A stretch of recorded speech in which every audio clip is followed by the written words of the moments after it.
स्वागत है आपका बी न्यूज़ नेशन में। मैं हूं आबिद हुसैन शेख। बेकाबू कार ने ठोका डिवाइडर को। घटना कल देर रात बीजापुर शहर सेंट्रल बस स्टैंड के सामने सिग्नल पर रहे डिवाइडर पर घटी है। KA28Z1594 कार की टक्कर इतनी जोरदार थी कि डिवाइडर के मजबूत लोहे के रॉड टूटकर कार के गिलास को चीरते हुए निकल गए। हादसे का कारण कार के नियंत्रण खोने की बताई जा रही है। कार के चालक को इस घटना में मामूली चोटें आई हैं।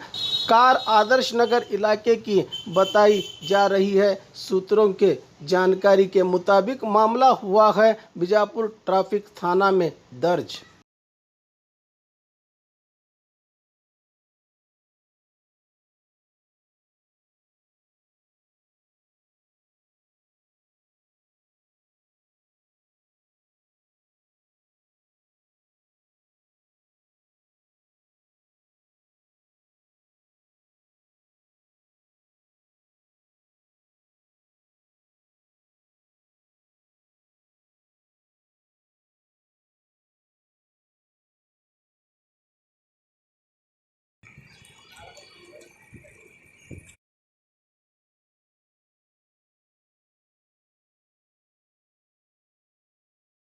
बाघमारे हॉस्पिटल में दांतों की बीमारी से जुड़े हर तरह का किया जाता है इलाज, जिसके माहिर oral and maxillofacial surgeon doctor शान करीमी करेंगे आपका उम्मीद से भरपूर इलाज।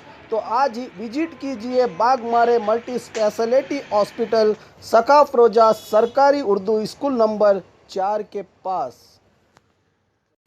और खबरों के लिए देखते रहिए बी न्यूज़ नेशन।